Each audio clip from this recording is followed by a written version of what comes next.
Olá pessoal, está começando mais uma edição do Na Ponta do Lápis. Eu já agradeço a sua audiência e participação aqui na programação da TV Câmara Campinas. Você sabe o que é inflação e o porquê que ela impacta no seu bolso? Então é o que nós vamos descobrir agora com o professor de finanças aqui da PUC Campinas, Adilson Bassan. Adilson, agradeço muito a sua participação aqui no nosso quadro da TV Câmara Campinas. Eu que agradeço a oportunidade aí por estar dialogando com vocês. Muito obrigado. Imagina, nós que somos gratos. Professor, para começar o nosso bate-papo aqui e explicar um pouquinho para as pessoas que estão em casa, o que é a inflação? Vamos lá, o que é inflação? Podemos, de uma forma bem simples, dizer que a inflação é o aumento generalizado dos preços. Subindo, mas com uma outra contrapartida. O nosso poder de consumo não acompanha. Se os preços estão subindo e o meu poder de consumo não acompanha, eu tenho uma inflação. Assim, o meu poder de compra, aquilo que a gente chama de poder real de compra, ele não acompanha o aumento generalizado dos preços. E isso vai impactando no nosso bolso, porque o salário ele não está subindo, mas eu vou sentir esse aumento no mercado. Os preços estão cada vez maiores e, em contrapartida, o nosso salário ou na mesma ou até reduz, né? Exato. Sendo assim, a minha capacidade de poder real de compra, ela diminui. Se eu tenho um aumento generalizado dos preços e o poder de consumo diminuindo, eu tenho a inflação. Algo bastante curioso, que lá na minha época, um pouquinho de criança, eu participei, por exemplo, de uma época inflacionária muito alta. E eu, inclusive, trabalhei no supermercado, remarcando de manhã, de tarde e final de tarde. Era quase o dia todo remarcando. Com aquelas maquininhas. Exato, aquele plec, né? Foi uma grande experiência. E ali, na prática, eu já aprendi o que era a inflação. E hoje a gente está vivendo a situação. Não vamos dizer que a nossa inflação ela é uma das mais altas aí do mundo, mas qualquer inflação impacta no bolso do consumidor, principalmente aquele que tem um ganho menor, principalmente aquele que não tem o ganho e muitas vezes então não consegue consumir o básico. Aí a gente mede a importância de verificar o aumento de preço dentro de uma cesta básica, né? Ou seja, de repente eu não consigo comprar nos dias de hoje 1 quilo de arroz que eu conseguia comprar um mês atrás. Isso vai de fato prejudicando a vida da população. Professor, até nossa próxima questão é sobre isso. Quais são os principais impactos que a inflação tem na vida do brasileiro, né, da população? O impacto ele é direto, muito direto, na mesa do consumidor. E ele presencia isso no supermercado. Esse mês eu vou no supermercado, eu consigo comprar, como comentamos, 2 quilos de arroz com o dinheiro que eu tenho. No próximo mês, o salário não mudou, mas o preço subiu. O meu poder de consumo diminui. Eu não consigo mais comprar os 2 quilos de arroz. Logo, nós precisamos colocar na mesa um mix, né, de alimentos, podemos dizer assim. E o consumidor, então, começa a verificar aquilo que ele pode trocar, aquele produto substituto. Então, o brasileiro, por si só, ele é bastante astuto dentro dessa questão, isso começa a afetar ele. Olha, eu comprava frango, vou optar pelo ovo, por exemplo. Ou, de repente, ele deixa de comprar a sua chamada proteína, por exemplo, ali, porque ele não consegue comprar mais. Isso começa, de fato, a ter impactos muito mais lá na frente. Vamos tentar refletir uma seguinte situação. Se eu não tenho uma boa alimentação, possivelmente eu posso ser acometido por uma doença qualquer. Se eu for acometido por uma doença qualquer, para onde eu vou? Eu vou lá para o pronto-socorro, lá para o posto de saúde, por exemplo. E isso vai acarretando em gastos maiores para quem também? Para o governo, para o SUS. Então é uma bola de neve, de fato, esse efeito inflacionário. E quando nós não conseguimos aqui, navegar entre eles, ou seja, conseguir de fato ter um equilíbrio. E como você perguntou, aonde que a inflação afeta? É de fato na boca do consumidor, na alimentação. É onde ela mais reflete, então, porque tem outros setores que aumentam também o preço, remédios, serviços. Sim, outro ponto importante que você tocou, alimentação, remédios, principalmente para aquele que é aposentado, aquele que é o pensionista, que tem o dinheirinho contadinho, por exemplo, aumentou o medicamento, eu tenho de fato ali o meu salário comprometido. Está comprometido para consumir alimentação. Vale ressaltar que a questão do medicamento, inclusive, ele tem uma liberação de aumento autorizada pelo governo periodicamente. Mas quando vem esse aumento, ele vem no reflexo da inflação que aconteceu e agora eu preciso ajustar o preço. E nós somos pegos aí de surpresa, né? Ou seja, a gente não sabe para que patamar que vai o preço desse medicamento. Mas não é somente na alimentação.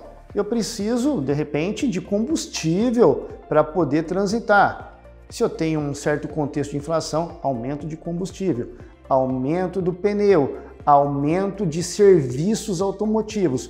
Por que estou falando do automotivo? Falando do caminhão. Aumentou todos esses elementos, aumenta frete.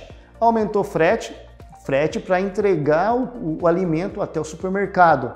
O que ocorre? O supermercado vai incluir no preço do frete lá no alimento. Então, podemos dizer assim, não é uma bola de neve, mas uma rede, é um ciclo constante.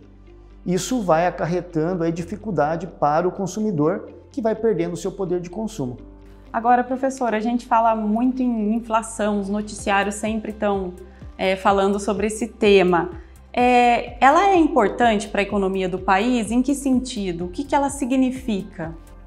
Ótimo, bela pergunta. Vamos remeter um pouquinho, vamos falar um pouquinho em uma pauta que está sempre vigente, que é a chamada taxa Selic.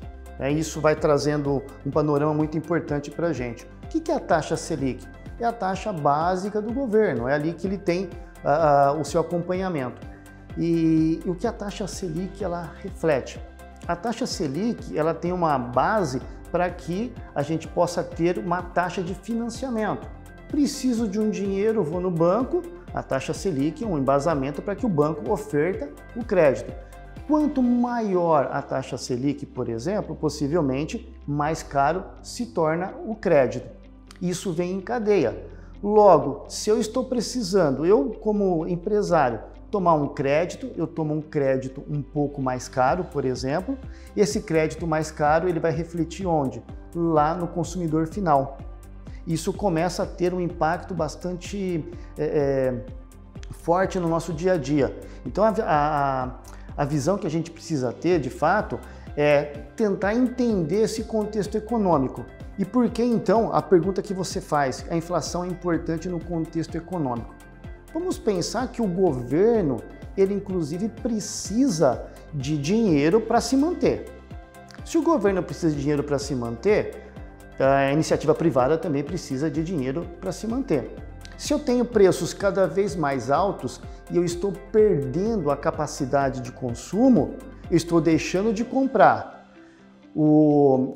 A iniciativa privada deixa de faturar, os mercados deixam de faturar. Consequentemente, deixa de recolher imposto. Deixando de recolher imposto, o governo tem menos dinheiro para poder fazer as suas infraestruturas, né? Saúde, moradia, investimentos de uma forma geral. Então a inflação, de fato, ela começa a ter um ponto bastante crucial, determinando aumento ou diminuição de consumo. Se diminui o consumo, uma loja, por exemplo, perde faturamento, pode ter uma tendência a uma falência, por exemplo, e o governo sem dinheiro para se manter. Então a inflação realmente ela é realmente importante, né? Ou seja, pensar de uma inflação equilibrada. Não vamos dizer também que a inflação muito baixa também é interessante. Isso que eu até ia perguntar, se também não era prejudicial para a economia, a inflação também está lá embaixo, porque ela tem que ter um equilíbrio, não é isso, professor? Exato, tem que tentar manter o equilíbrio, tudo no equilíbrio. Pensando em preços, se a inflação ela tem uma queda muito forte e os preços estão ali bem baixos, podemos dizer assim, o que vai acontecer? Toda uma população vai consumir. População consumindo, o que vai acontecer na sequência? Vai faltar produto no mercado, vai faltar matéria-prima e os preços começam se ajustando. É aquela relação da oferta e procura. Lógico, nós precisamos de um equilíbrio. Chegar nesse equilíbrio que é a chave do sucesso. É a pergunta de milhões para muitos economistas. Muitos países tentam aí, né, chegar, descobrir, manter esse equilíbrio, né? Exato. O equilíbrio é a chave de tudo. Agora, chegar no equilíbrio realmente é delicado. Professor, o que gera a inflação? Muito bem. Nós temos vários pontos que podemos citar que geram a inflação. Aumento de preço, por exemplo, mais por uma intenção do empresário. Quero aumentar o preço do meu produto. Aumentou o preço do meu produto, por exemplo, consequentemente, o que acontece? De repente eu vendo um produto final ou vendo uma matéria-prima. Se for a matéria-prima, em cadeia, o produto final ele tem um determinado aumento. Outra situação, olha, trabalhadores na empresa, de repente o trabalhador está dizendo assim, puxa vida, meu salário está muito baixo, eu preciso ter um aumento. Ele bate na porta do chefe, preciso de aumento. O chefe pensa, ok, vou te dar um aumento, perfeito. Mas o aumento do salário do trabalhador vai para onde? Vai para o produto que o consumidor vai comprar. Sempre a gente tem um reflexo sobre isso. Então nós temos uma inflação por demanda, como você comenta, o que faz a inflação? Por demanda. Estou buscando, querendo comprar produto. A onda agora é celulares, vou comprar. Então vamos aumentar o preço do celular. Inflação por demanda, inflação por aumento de encargos, impostos, por exemplo, a gente tem esse contexto, é um reflexo no preço. A mão de obra, aumento em função da mão de obra. Uma matéria-prima específica que de repente eu não tenho, ou tenho uma dificuldade para fazer a sua produção, eu tenho ali um aumento. Vale ressaltar também o que reflete em aumento de preço, muitas vezes, né? Ou seja, em produtos específicos, lançamentos, e tudo isso gera-se uma cadeia no mercado. Professor, existem diversos tipos de inflação. Quais seriam eles? Os tipos de inflação? Os tipos de inflação. Ou seja, exatamente isso, os tipos de inflação. Inflação por demanda. Ou seja, está aumentando a inflação por demanda. Produto escasso, então eu tenho a inflação por demanda. Mais uma vez, a questão do aumento de mão de obra. Então a gente tem a inflação por aumento de mão de obra. A gente tem a inflação por aumento, por exemplo, aí, de incentivos ou desincentivos fiscais, por exemplo. E todas elas impactam igualmente na vida do brasileiro? Ou tem algum tipo que você fala assim, nossa, esse tipo vai impactar mais, vai prejudicar mais a economia ou não? Na verdade, quando a gente fala de aumento de mão de obra, aumento por demanda, o chamado cai os incentivos fiscais, por exemplo, tudo isso tem um reflexo no consumidor. Logo, a gente vai observar, será que o empresário quer perder a sua fatia? De repente, se o empresário não quer perder a sua fatia, ele diminui margem de lucro e isso não reflete. Porque nós temos um ponto muito importante. Se nós repassarmos como empresários, por exemplo, tudo que tem em aumento de preço, será que o consumidor continua a comprar? Então o impacto ele acontece. Cabe quem está ofertando o produto, ofertando o serviço, se vai repassar isso para o consumidor ou não. Então essa a gente deixa até uma dica aí para o empresário. Será que a gente consegue suportar? Se conseguir suportar, seria interessante para que o consumidor continue consumindo e ele continuando consumindo tem um volume cada vez maior e assim talvez ele consiga... A economia, né? Não parar, né? Exato. E esse ponto que você comenta, a economia precisa girar. Se eu não tenho um giro econômico, por exemplo, o que acontece? Acontece que muitos deixam de arrecadar. O governo, então, desde o municipal ao federal e a iniciativa privada também.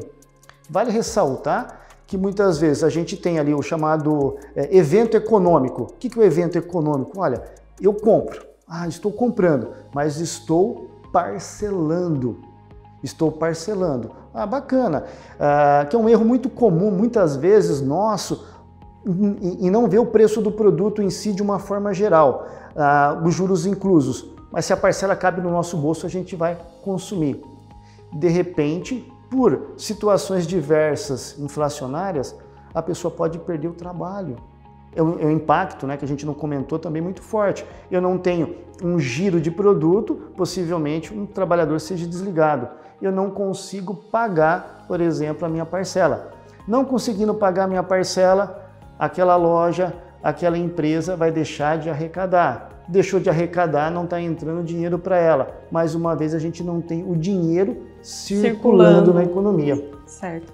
Professor, como combater a inflação? Existe algum método, algum jeito? Como a gente comentou, né? Os países vivem tentando aí, ficam na corda bamba, né? Tentando fazer esse equilíbrio. Tem algum segredo para isso? Olha, não vamos dizer o segredo, mas se o país, né, se nós conseguíssemos equilibrar uma relação de produção e consumo, seria de fato o melhor dos mundos, mas isso é difícil de acontecer. É o que nosso país tem feito, o americano tem feito, todos têm feito. Se de fato aquilo que a gente produzir conseguisse, por exemplo, ser totalmente vendido. Como a gente fala produzir, vamos pensar no contexto, tanto a produção de um produto eletrônico como a produção de alimentos, né? E assim, o trabalhador conseguindo consumir, a gente tem um ciclo perfeito, mas não se tem um segredo, se tem, de fato, aí uma certa dificuldade ou um grande desafio. Por que um grande desafio? Porque cada empresário, por exemplo, cada momento é um momento e eu tenho buscando, né, eu como empresário buscando o meu preço, a melhor performance para mim. Então, muitas vezes, equilibrar aquilo realmente é complicado. E cada momento do país é único, né? Tem períodos políticos, outros, às vezes acontecem guerras também que influenciam nos preços. Exato. Um ponto importante, existem algumas variáveis aí dentro do contexto econômico que foge o nosso controle. Quando eu digo foge o nosso controle, foge o controle do governo, foge o controle do empresário. A taxa de câmbio, por exemplo, que é um dos fatores que nós não comentamos. Se eu preciso fazer compra internacional para entregar, para ter uma matéria-prima aqui, por exemplo, eu não consigo ter o controle da taxa de câmbio. Logo, uma taxa de câmbio alta prejudica a nossa performance como país. O pão francês, a farinha é cotada em dólar, por exemplo, muitas vezes. Mas espera lá, eu não estou ligando para a inflação porque eu só gosto do pãozinho francês, mas ele também tem aqui uma cotação. Está tudo relacionado. A dificuldade é essa, é ter o equilíbrio. E não é fácil manter o equilíbrio. Professor, para a gente finalizar a nossa conversa, quais seriam as principais palavras que você colocaria para falar sobre inflação? Muito bem, falando de inflação, mais uma vez, o que é inflação? Aumento generalizado dos preços. Um ponto importante para a gente, se nós estamos vivendo em pontos inflacionários, nós precisamos tentar buscar aquele produto, aquele serviço que me atende da melhor forma possível, mas com grande pensamento. Sair daquele consumir mais para consumir melhor. Consumir com consciência, não só os produtos que a gente tem ali, vamos dizer, supérfluos, mas também a questão da alimentação. Por que isso? Para que a gente não seja prejudicado lá na frente por uma certa dívida. Em momentos inflacionários, onde o aumento de preço está aí, a gente perde o poder de consumo, se nós entrarmos em dívidas e tivermos que pagar juros, realmente vai ser muito complicado sair desse momento. Então, não vamos dizer uma dica, mas uma mensagem muito forte é, de fato, passar a consumir muito, deixar de consumir muito para consumir melhor, identificar a minha real necessidade. Aquela palavrinha muito interessante para a gente, eu preciso ou eu quero. Muitas vezes, se eu quero, será que é o momento de comprar? Se eu preciso, é um medicamento, eu vou ter que comprar. Realmente estabelecer essas prioridades. Exato. Professor, agradeço novamente a sua participação, disposição em estar aqui conosco nesse quadro. Eu que agradeço a oportunidade. Muito obrigado. O Na Ponta do Lápis de hoje vai ficando por aqui. Você pode acompanhar esse e nossos outros quadros da programação no YouTube da TV Câmara Campinas e também mandar sugestões para o nosso WhatsApp. Até breve, até a próxima edição. Tchau, tchau!